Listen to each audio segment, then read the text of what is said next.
So the task management, guest requests, and all that are in one snapshot in a very user-friendly version rather than, let's say, From Hotel Tech Report, it's Hotel Tech Insider, a show about the future of hotels and the technology that powers them. Today we're speaking with Asli Kutlucan, the CEO of TFE Hotels Europe. Asli has had an impressive 35-year career in the hotel industry. We dig into the strategy behind this tech-forward brand, including the company's test hotel, where they studied the behavior of 200 real guests to build a totally optimized hotel room of the future. Let's dive in. Thank you so much, Asli, for joining us here on the podcast. To kick things off, I would love for you to introduce yourself and tell us a bit about your role and your company. Thanks, Adrian. So happy to be joining you today. Thank you for having me. Yeah, I'm a CEO of TFE Hotels Europe, and our company has almost 80 hotels across 10 countries under 10 brands. However, in Europe, we are known with our Adina Hotels brand, which we have about 22 of them here across the UK, Denmark, Germany, Austria, and Switzerland. And we are basically a extended stay hotel specialist here, especially with the Adina brand, but back in Australia and New Zealand, where as our mothership is. We are also very famous with our luxury hotel and heritage hotel brands as well. So we are looking to grow our business in two folds in the coming years here, both in Europe as well as in Australia. Great. Well, thanks for the intro. I want to get right into the conversation because I know you have a bunch of really interesting initiatives happening. I would love to dig into the lab hotel first. So I've heard a bit about this. Would love for you to give us some context, explain what is this concept, what are you hoping to achieve, and how has it been going? Yes, for me as well, the most exciting thing what we've been doing. Now, Adina is a fantastic brand. We've been around for decades. Everybody knows us. Everybody trusts this brand. But it is a four-star plus brand with its own brand standards. So we know we are continuously growing this brand, but the opportunities in the markets in the key cities in Europe or Australia and New Zealand are becoming less and less available for new builds or big conversions. But what's becoming most available these days is the redundant retail and office spaces, right? So people sort of shopping habits are changed and also office habits are changing and change of already since COVID. So we are now seeing in the markets, in the key markets, big office buildings or retail buildings that several floors are vacant. And we're trying to come up with a concept that we can be a solution with a brand that we can fill up those floors with a accommodation alternative and create that whole under the same roof, maybe different variety of offerings for the owner of the building. So whilst we were thinking about this, we looked for an efficient design, fully tech-enabled, and soulful hospitality. These were the three pillars for us that how and what we're going to do and how can we create this. And while we're thinking through this, we find that we're going to create a concept that can easily be fitted out anywhere. And also that can has the full tech capabilities from a guest journey as well as our colleagues, our employee journey. So rather than creating a concept based on a paper and maybe go to a basement and create a mock-up room, as we say, we decided that we're going to create a lab, a beta hotel, perhaps you can call it. And for this purpose, we found a very suitable location here in Berlin and a retail space that previously was a bridal shop as well as next to it a hairdresser. So we took over this retail space and got it out. We selected 3 designers to do different rooms for us, and we kept it very simple. We have 3 room categories, small, medium, and large. But what we wanted to make it sure that this wasn't going to be a budget brand, right? So the design, it has to be design-led.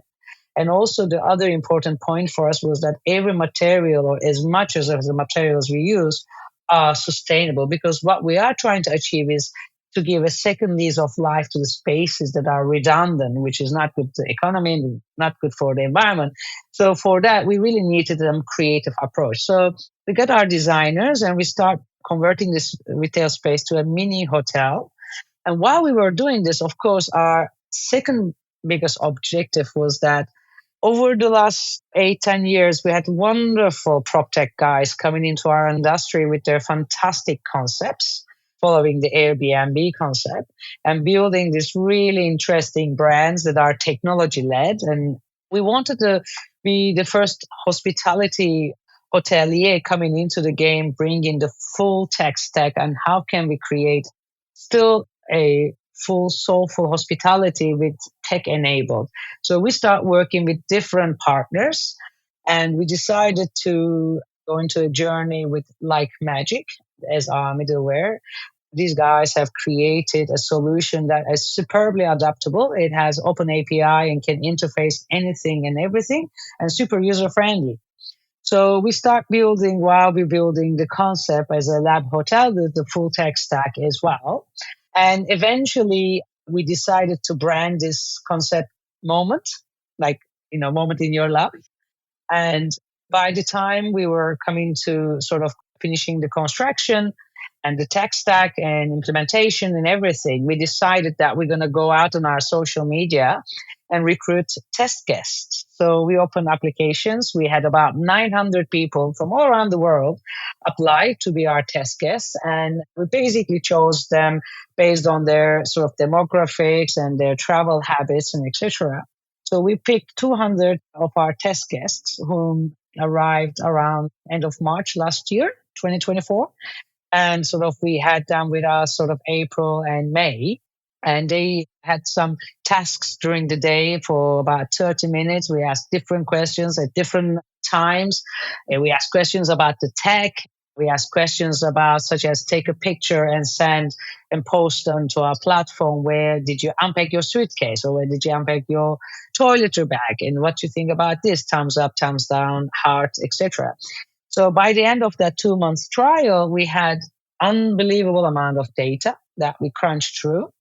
We took all the feedbacks and both physically in the building, but also from a tech perspective as well. So we closed it during June 2024 and did all the adjustments that we can do.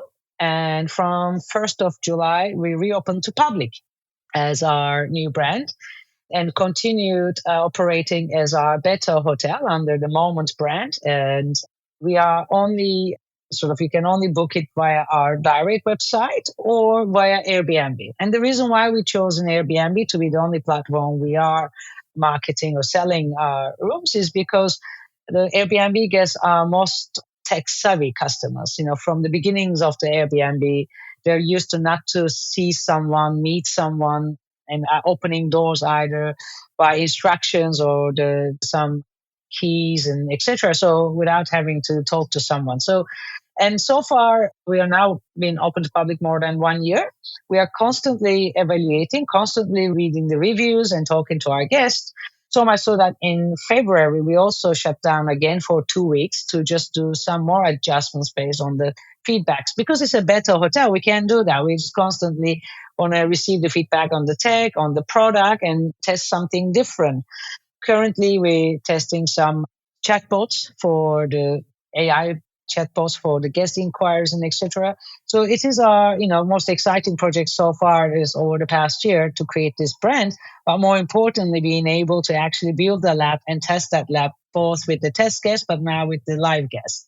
Now, while we were doing this on the tech stack for this brand, we took our partner Like Magic's capabilities, and with our colleagues in Australia, we built a separate tech stack for our 5-star hotels and 4-star hotels. So we have the Adina core brand is more 4-star, and A by Adina, which is our sort of more elevated 5-star product. And around the same time when we were doing building the lab in Berlin, our colleagues in Australia has rolled out the test properties with that new tech stack where everything was new, from POS, the PMS, the payments, the revenue management, etc. So then we've been testing this new tech stack, which is full guest journey that can be done via the technology and the employee journey also that had much more user interface. And more importantly, this tech stack especially was eliminating amount of administrative time for our teams so that our teams actually can spend quality time with our guests. So on the back of a year, a little bit over a year testing, we made some different versions of it. We changed, we test different other add-ons. And now we decided that it's on its good form. So we call it GXP, Guest Experience Platform. And we're now rolling out globally across all of our properties here in Europe and Australia. As we start rolling out, we are already talking about what is the GXP 2.0, because with technology today, the moment you roll out your product, you are already need to be ready to think through the 2.0 or the next version of it, because the technology is changing so rapidly and the guest expectations, their journey expectations changes so rapidly. So we are really, really already at the table thinking with the full technology teams, revenue teams, our marketing teams, everyone huddled up and thinking about, okay, what is the next 2.0 version of this looks like. And in the meantime, we also signed our first real size properties for our new brand moment. We're on the final phase in Hamburg and Berlin. So we are really looking forward to, in the coming year, to start building our first full size. When I say full size, more than 6 room, because the lab is the 6 room moment brands as well, and carry on rolling that out. And while we're doing that, always we are constantly evaluating how we are sort of doing with our tech stack. What's the feedback from a guest journey perspective? What's the feedback from our colleagues, from our employees' feedback? And we're just going to constantly carry on growing these tech stacks in line with what expectations are today. There's so much to unpack there. Can you walk me through the guest journey from a technology perspective? So from booking through checkout, what types of tech will the guest interact with? So basically, the guest-facing part of the tools we are using is delivered by Like Magic. So behind that, of course, we have multitude of interfacing products, right? So it starts from our Sendine, our CRM product, sort of that's how we, before even this sort of book, that's how we target. We have a program called eClub. So that's targeted marketing eClub to, it's some form of a loyalty program, but it's not a loyalty program because, for a loyalty program to be successful, you need huge amount of subscribers and huge amount of inventory, right? So you have to be mindful of your size and your scale. So we wanted to do something and benefit from that. So we come up with eClub. Currently, we have about 1 million subscriber and about 500,000 active users. So what we're doing is that it's a recognition program and engagement focus. So it uses the RFM algorithm. So it is basically recency, frequency, and the monetary value tracking from the CRM Sendine we're using. So that's sort of targeted offers and that we send it to our guests. So that's one part of the before they even sort of start booking with us. Then from the booking onwards, when they book with us, then there is a option to choose to connect with us. Do they want just email or do they prefer WhatsApp and etc. And then they also have the web-based on their browser, our software there. So if they don't have to download the app or anything like that. So from there on, they can, first of all, communicate. They can choose how they want to communicate with us. And if it's WhatsApp, then we take it from there and just we have a direct communication with them with WhatsApp or email, or they can request everything on the web browser from pre-completing and checking in before arrival, asking for either upgrades or car park or any other facilities. And during their stay with us, they can basically do digital ordering, of course, because we have a lot of hotels with full service in different operators. So, for example, one of our test hotel was the Eve in Sydney. This is one of our collection brand that we opened towards the end of last year. And it's a whole precinct where our hotel sits. And there are different F&B outlets, and some belongs to hotel and some third party. So they have the capability to be ordering from all of those outlets to room service or reserve a table and etc. And so the digital ordering, we use Clever Q. And for the restaurant reservations, depending on the regions, etc., is 7 rooms and open table. And while they stay, and of course, as I said, the communication with the reception or housekeeping or maintenance is very streamlined. They can request and ask anything, or they can report something without talking to us and our teams on their interface. So this whole thing we using interface into Opera, which is the PMS platform we use. But the employee don't see the normal Opera sort of the interface. They see a personalized interface, or the screen they see platform where we have like magic. So the task management, guest requests, and all that are in one snapshot in a very user friendly version rather than, let's say, a PMS version of it. So a employee can just look at their tablet. So it's all in a tablet, all in an iPad, and even credit card machine, we're using Adyen for payments or that attached to that. So there's no need for any desks or big computers. And our team members can see everything on the hotel going on, with which guest needs what, which guest that is arriving completed what part of their registration or pre-registration. And they can just see everything in there. So of course, when you have that very live, very user-friendly interface, then the communication between the employee and the team member and the guest becomes much more fluid. And that's also not just the front desk. It's the maintenance, it's the housekeeping, it's the food and beverage.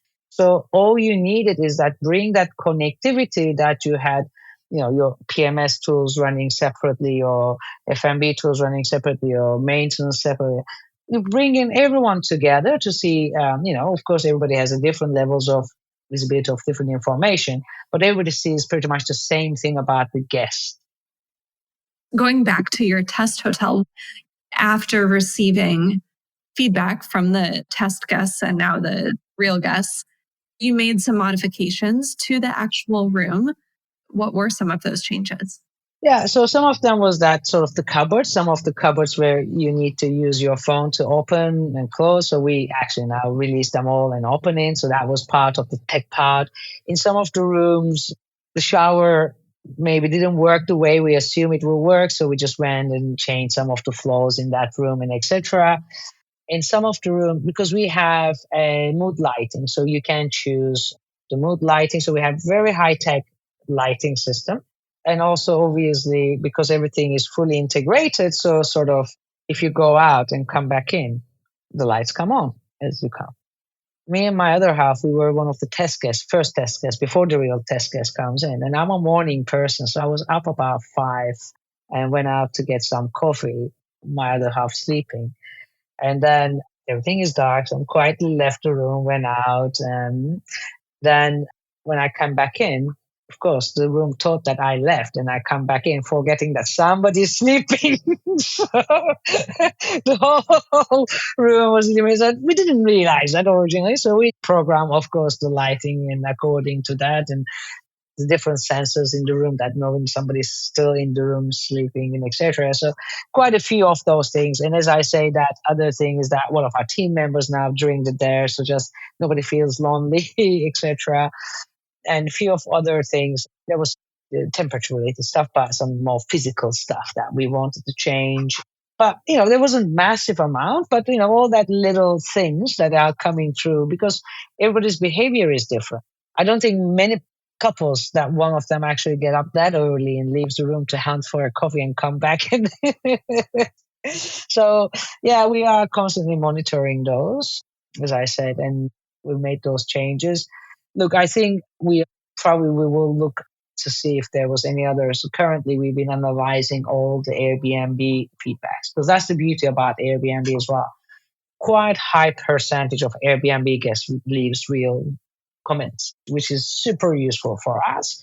So we're constantly picking up from there, sort of this, it would have been good if they had also this kind of a comment. And if we can make that change, we're certainly doing that change. And we had some complaints, as I say, that it took a little bit longer than expected to reply to a guest question. And then when we start analyzing all the guest questions, is naturally realized most of them are repetitive. So that's where we then went into now implementing a chatbot to sort of can reply to easy questions that are sort of within that, AI answerable questions. And then our employees who is answering that, then they only left to answer with the questions that are a bit more challenging or someone really does need a help and that we act on it. So that kind of little tweaks we are doing in the product. We also actually had something very interesting. We tried to keep the rooms as, how should I say, as clutter free as possible. And therefore, we built what we call the upgrade boxes. Okay, so on the public area in the corridor, you have these boxes. They're called upgrade boxes.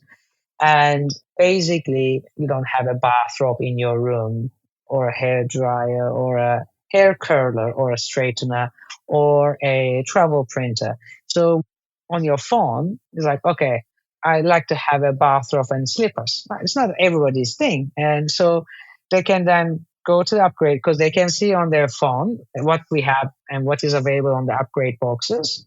They can reserve for a day, so they can rent it basically for a day or a week or whatever their duration. And then basically they can go to the upgrade box and choose that box will open. They will have it. It's already charged to their account. And then they can use that as long as they rent it for. So then you're only also paying for the things that you need. Yeah. But this is also allows us to do that extra things, like how many hotels you will turn up that they may have a hair curler or a hair straightener or a travel printer, things like that. We have Nespresso machines, are very high end grind and Nespresso machines in the upgrade box as well. So things like that we are testing. And so far we're looking at the feedbacks and things if the guest raises, oh, I wish there was this and that in the upgrade box. So we are testing different things and getting those feedbacks as well. So it's the best part of my job. Don't tell the teams. I love reading and engaging with teams and guests at this brand because I never had this privilege before. I don't think anyone ever had it. I mean, I was a franchisee most of my life. And of course, I work with all the big brands and build and run their hotels. But we always had, sort of you get the brand book and then brand standards. That's what you do, right? So having this opportunity, I mean, that also must, shout out for our board and our shareholders. And they, on the back of, COVID and etc., to support such a project in investment for us to go and build this thing and test it. That also shows their sort of vision and their sort of open-mindedness, which is why I joined the company. So yeah, it is a great fun. And look, we are, as I said, I think it's biggest learning gonna come from the first one we opened that has substantial amount of rooms. But I feel very comfortable. I can visualize what that first one from a product and technology perspective going to look like. I can visualize it because we've been living with this, because there's some of the things that we maybe had a feedback and we couldn't change now, or it would have been a very expensive experience if we have discovered those on the first real project when you invest 50, 60, 70 million euros. So on that sense, that's also been super useful for us. Well, we've talked a lot about technology, guest experience, doing things in a new and different way. I'm curious to hear, based on your career in the industry and your role currently, what do you think are one or two qualities or characteristics someone should have in order to be successful as a hotelier? People. They have to love people. I mean, if you're not passionate about people, and when I say people, it's just anyone, employees and guests, you have to be passionate about people. You have to love them, literally. It's so important because everything you're doing is about people, literally. If you talk someone who works in the manufacturing, it's a different thing. It's machines probably, but for us, it's just to love people. That's the first and the foremost. And of course, if you want to be successful in hospitality, you really need to have service mindset. The service mindset to your teams, to your corporation, and the service mindset to your guests. And as long as you have these two, then the rest is pretty easy. What we do is really, it's much easier than building spaceships or building cars. So, but it does require passion for people and passion for service. And the rest is quite easy to learn. Awesome. Well, thank you so much, Asli. It was really great chatting with you. I loved hearing about all the interesting things you're working on. And I wish you the best in opening the first real moment hotel. I hope it goes smoothly. Thank you very much, Adrian. Thank you for having me. It was lovely talking to you. And hopefully if you're in Berlin, ever come and I'll show you the lab. Sounds great. I would love to see it. That's all for today's episode. Thanks for listening to Hotel Tech Insider, produced by HotelTechReport.com. Our goal with this podcast is to show you how the best in the business are leveraging technology to grow their properties and outperform the comp set by using innovative digital tools and strategies. I encourage all of our listeners to go try at least one of these strategies or tools that you learned from today's episode. Successful digital transformation is all about consistent small experiments over a long period of time. So don't wait until tomorrow to try something new. Do you know a hotelier who would be great to feature on this show? Or do you think that your story would bring a lot of value to our audience? Reach out to me directly on LinkedIn by searching for Jordan Hollander. For more episodes like this, follow Hotel Tech Insider on all major streaming platforms like Spotify and Apple Music.